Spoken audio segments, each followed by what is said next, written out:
KK solar സൊല്യൂഷൻസിൻ്റെ മറ്റൊരു പുതിയ വീഡിയോയിലേക്ക് ആയിരിക്കും സ്വാഗതം. ഇന്നിവിടെ പരിചയപ്പെടുന്ന ഒരു 5 kVA സിസ്റ്റമാണ്. ഇത് നമ്മൾ ഒരു വർഷം മുന്നേ ഇൻസ്റ്റാൾ ചെയ്തതാണ്. ഇവിടെ നമ്മൾ പീരിയോഡിക്കൽ മെയിൻ്റനൻസിനും ബാറ്ററി വാട്ടർ ചെയ്യാനൊക്കെ ആയിട്ട് വന്നതാണ്, പാനൽ ക്ലീനിങ് ഒക്കെ ആയിട്ട്. അപ്പോൾ ഇവിടെ നമ്മൾ ചെയ്തിരിക്കുന്ന സിസ്റ്റത്തെ നമുക്ക് മൊത്തത്തിൽ ഒന്ന് പറ്റും. അപ്പോൾ നിങ്ങൾ ഈ ചാനൽ ആദ്യമായിട്ടാണ് കാണുന്നതെന്നുണ്ടെങ്കിൽ ദയവായിട്ട് സബ്സ്ക്രൈബ് ചെയ്യുക.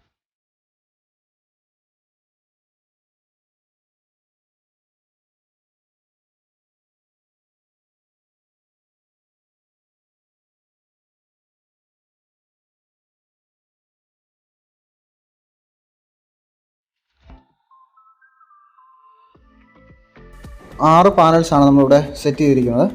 ഓരോ പാനലും 390 വാട്ട്സാണ്. Mono perc ടെക്നോളജിയിലുള്ള പാനലുകളാണ്. ഇവിടെ നമ്മൾ ഉപയോഗിക്കുന്ന വാരി എന്ന് പറയുന്ന കമ്പനിയുടെ മോണോ പെർക്ക് പാനൽസാണ്. ഇവിടെ ഷെയ്ഡോ മറ്റ് പ്രശ്നങ്ങളോ ഒന്നുമില്ല.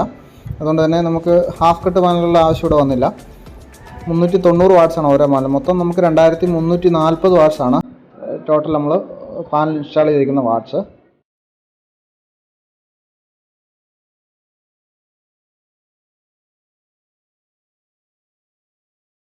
അത്യാവശ്യം നമുക്ക് റൂഫ് ഏരിയ ഉള്ളതുകൊണ്ട് തന്നെ പാനലുകൾ നല്ല ഡിസ്റ്റൻസിൽ നമുക്ക് ചുറ്റിൽ നടക്കാൻ പറ്റുന്ന ഒരു രീതി തന്നെയാണ് ചെയ്തിരിക്കുന്നത്.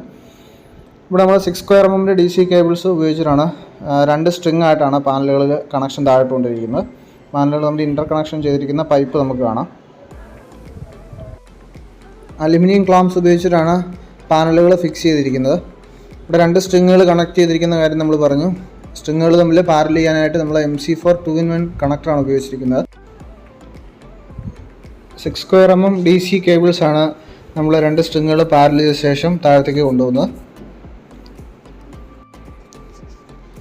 DC കേബിൾസ് ISI പൈപ്പിലൂടെ ഒരു DC MCBയിലേക്കാണ് 32 ആംപിയർ. ഇവിടെ പാനലുകൾ 2 സ്ട്രിങ്ങുകൾ പാരൽ ചെയ്തിട്ടുള്ളതുകൊണ്ട് ഏകദേശം 18 ആംപിയറോളം നമുക്ക് DC MCB സൈഡിൽ വരുന്നുണ്ട്. MPPT ഇൻപുട്ടിൽ 18 ആംപിയറോളം നമുക്ക് കിട്ടുന്നുണ്ട്. ഇവിടെ നമ്മൾ ആശാ പവറിൻ്റെ MPPTയും 5 kVയുടെ അസംബിൾഡ് ഇൻവെർട്ടറാണ് ഉപയോഗിച്ചിരിക്കുന്നത്. UTLൻ്റെ 150Hൻ്റെ 4 ബാറ്ററീസാണ് ഇവിടെ ഉപയോഗിച്ചിരിക്കുന്നത്. മുമ്പ് നമ്മൾ വീഡിയോകളിൽ പരിചയപ്പെടുത്തിയിട്ടുള്ള ഒരു അസംബിൾഡ് ഇൻവെർട്ടറാണ്. 5 kV 48 വോൾട്ട് ആണ്. ഏകദേശം 3800 വാട്ട്സ് വരെ ലോഡിംഗ് കപ്പാസിറ്റി ഉള്ള ഒരു ഇൻവെർട്ടറാണ്. ലൈറ്റിംഗ് പോലത്തെ മോശം കാലാവസ്ഥ സമയങ്ങളിൽ കംപ്ലീറ്റ് സിസ്റ്റം അൺപ്ലഗ് ചെയ്യാവുന്ന രീതിയിലാണ് നമ്മളിവിടെ സെറ്റ് ചെയ്തിരിക്കുന്നത്. കൂടാതെ ഔട്ട്പുട്ടിൽ ബീക്കറോ 20 ആംപിയർ MCB പ്രൊവൈഡ് ചെയ്തിട്ടുണ്ട്. അതുപോലെ നമുക്ക് ലോഡ് സോളാറിലേക്കും KSBയിലേക്കും ലൈറ്റ് ലോഡും പവർ ലോഡും ആവശ്യാനുസരണം ഷിഫ്റ്റ് ചെയ്യാവുന്ന രീതിയിലാണ് നമ്മളിവിടെ ചെയ്തിരിക്കുന്നത്. ഇതിലൂടെ ഉപയോഗിക്കുന്ന ആൾക്ക് നല്ലൊരു കൺവീനിയൻസ് കിട്ടുന്നുണ്ട്. ഇവിടെ നമ്മൾ ഉപയോഗിച്ചിരിക്കുന്നത് UTLൻ്റെ 150H കപ്പാസിറ്റി ഉള്ള C10 ബാറ്ററീസാണ്. അത് സോളാർ എക്സ്ക്ലൂസീവ് ബാറ്ററീസാണ്.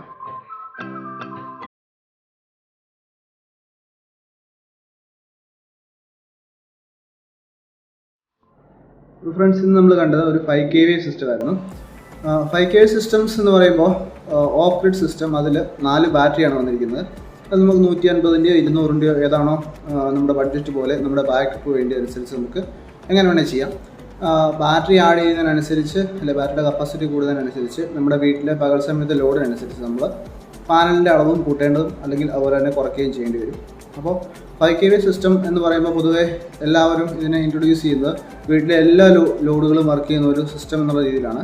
അതൊരു പരിധി വരെ മാത്രമേ ശരിയാണെന്ന് നമുക്ക് പറയാൻ പറ്റുള്ളൂ. കാരണം ഇതിൻ്റെ ലോഡ് കപ്പാസിറ്റി അല്ലെങ്കിൽ ഇതിൽ എടുക്കുന്ന ലോഡിൻ്റെ കപ്പാസിറ്റി നിശ്ചയിക്കുന്നത് ഇൻവെർട്ടറാണ്. ഇൻവെർട്ടർ ത്രൂ ആണ് നമ്മൾ ലോഡ് ചെയ്യുന്നത്. നമ്മൾ എത്ര അധികം പാനൽ വെച്ചാലും എത്ര വലിയ ബാറ്ററി വെച്ചെന്ന് പറഞ്ഞാലും ലോഡ് മുഴുവൻ ഡ്രൈവ് ചെയ്യുന്നത് നമ്മുടെ വീട്ടിൽ വെച്ചിരിക്കുന്ന ഇൻവെർട്ടറിൻ്റെ കപ്പാസിറ്റി അനുസരിച്ചാണ്.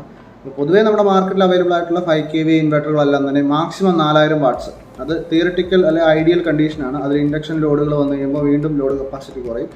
പൊതുവെ നമ്മുടെ വീട്ടിലെ ലോഡുകൾ എന്ന് പറയുമ്പോൾ ഒരു മിക്സഡ് ടൈപ്പ് ലോഡുകളാണ്, ലീനിയർ ടൈപ്പ് ലോഡുകളല്ല. എന്ന് പറഞ്ഞാൽ ബൾബുകൾ മാത്രമല്ല നമ്മൾ ഉപയോഗിക്കുന്നത്, ഫാനുകൾ ഉപയോഗിക്കുന്നുണ്ട്, വെള്ളം പമ്പ് ചെയ്യുന്ന മോട്ടോർ ഉപയോഗിക്കുന്നുണ്ട്, മിക്സി ഉപയോഗിക്കുന്നുണ്ട്.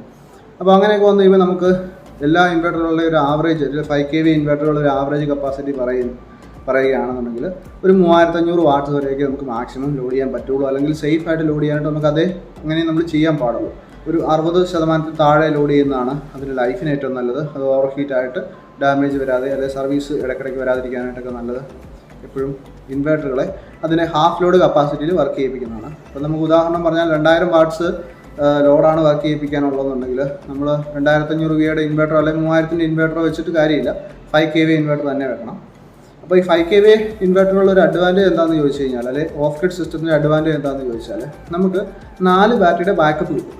അപ്പോൾ അത് വലിയൊരു ഗുണമാണ്. പ്രത്യേകിച്ച് നമുക്കിപ്പോൾ വൈകുന്നേര സമയങ്ങളിൽ പീക്ക് ടൈം എന്ന് പറയും. ഇപ്പോൾ നമ്മുടെ ഇലക്ട്രിസിറ്റി കൺസംഷനിലെ യൂട്ടിലിറ്റി സിസ്റ്റത്തിൻ്റെ ഒരു ടൈംസിൽ പറഞ്ഞാൽ പീക്ക് ടൈം എന്ന് പറയും, വൈകിട്ട് 6 തൊട്ട് 10 വരെയുള്ള സമയം. അപ്പോൾ ഈ സമയത്താണ് ഏറ്റവും കൂടുതൽ വൈദ്യുതി ഉപയോഗം കൂടുതലുള്ളതും എന്നാൽ സോളാറിൽ നിന്നുള്ള വൈദ്യുതി അവൈലബിൾ അല്ലാത്ത സമയം. അതുകൊണ്ട് തന്നെ നമ്മുടെ കേരളം പോലത്തെ സ്റ്റേറ്റ് വൈദ്യുതി പുറത്തുനിന്ന് വാങ്ങിക്കുന്ന സമയമാണ് ഏറ്റവും കൂടുതൽ വൈദ്യുതി ഉപയോഗമുള്ള ഒരു സമയമായതുകൊണ്ട് തന്നെ പീക്ക് ടൈം എന്ന് പറയുന്നത്. അപ്പോൾ ഈ പീക്ക് ടൈമിൽ വൈദ്യുതി അവൈലബിലിറ്റി അല്ലെങ്കിൽ അതിൻ്റെ ലഭ്യത കുറവുള്ളതുകൊണ്ടാണ് ലോഡ് ഷെഡിങ് ഒക്കെ പാർഷ്യലായിട്ടാണെങ്കിലും ഏർപ്പെടുത്തിയിരിക്കുന്നത്.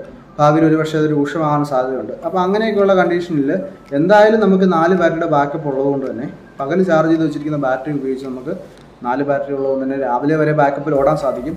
ഇനി ബാറ്ററിയുടെ കണ്ടീഷൻ ഇച്ചിരി മോശമായാലും അല്ലെങ്കിൽ പാനലുകൾ നമ്മൾ കുറവാണ് വെച്ചിരിക്കുന്നത് പോലും 10 മണി വരെ നമുക്ക് ഈസി ആയിട്ട് 4 ബാറ്ററി ബാക്കപ്പിൽ ഒരു പാർഷ്യലി ചാർജ്ഡായ ബാറ്ററി ബാക്കപ്പ് പോലും നമുക്ക് മുന്നോട്ട് പോകാൻ പറ്റും. അപ്പോൾ ഒരു പരിധി വരെ നമുക്ക് നമ്മുടെ വീട്ടിലെ ലോഡുകൾ ഇൻഡിപെൻഡൻ്റ് ആയിട്ട് യൂസ് ചെയ്യാൻ പറ്റും എന്നുള്ളതാണ് ഈ 5 kVA സിസ്റ്റത്തിൻ്റെ ഒരു ഗുണം. പിന്നെ മോശം കാലാവസ്ഥ സമയങ്ങളിൽ അല്ലെങ്കിൽ മഴക്കാലങ്ങളിലൊക്കെ നമുക്ക് ഈ 5 kVAയിൽ നിന്ന് നമ്മൾ വെച്ചിരിക്കുന്ന രീതിയിലുള്ള കുറച്ച് പാനലുകൾ മാത്രം വെച്ചിട്ട് മെച്ചപ്പെട്ട ഔട്ട്പുട്ടൊന്നും നമുക്ക് കിട്ടില്ല. അപ്പോൾ ആ സമയത്തൊക്കെ നമ്മൾ KSEBിനെ ഒരു പരിധി വരെ ആശ്രയിക്കേണ്ടി വരും. എങ്കിലും നമ്മുടെ ഉപയോഗത്തിൻ്റെ ഒരു 80% നമുക്ക്, അല്ലെങ്കിൽ നല്ലപോലെ ഉപയോഗമുള്ളൊരു വീടിനെ സംബന്ധിച്ച് പറഞ്ഞാൽ ഒരു 80% നമുക്ക് മാനേജ് ചെയ്യാൻ പറ്റും.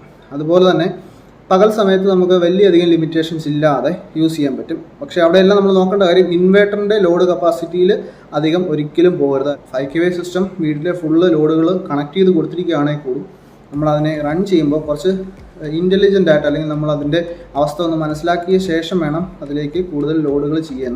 എങ്കിൽ മാത്രമേ നമുക്ക് മാക്സിമം ലൈഫ് അവിടെ കിട്ടത്തുള്ളൂ.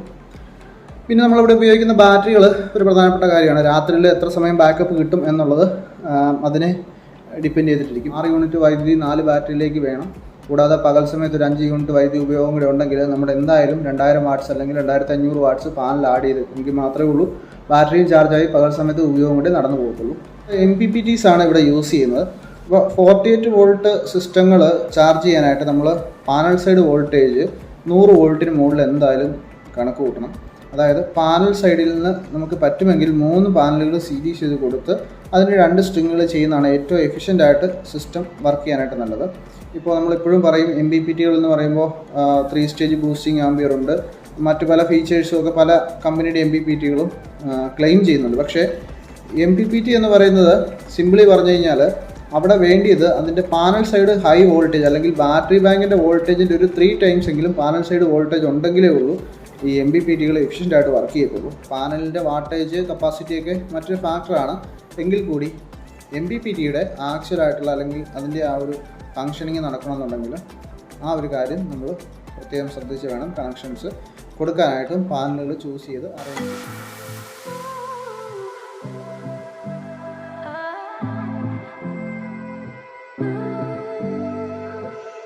അപ്പോൾ ഫ്രണ്ട്സ്, ഇന്നത്തെ വീഡിയോ ഇതോടുകൂടി അവസാനിപ്പിക്കുകയാണ്. അപ്പോൾ സോളാറുമായി ബന്ധപ്പെട്ട് സോളാർ പാനൽസുമായിട്ട് ബന്ധപ്പെട്ടുള്ള പുതിയ ഒരു വീഡിയോയുമായിട്ട് നമുക്ക് വീണ്ടും കാണാം. അതുവരേക്കും ഗുഡ് ബൈ.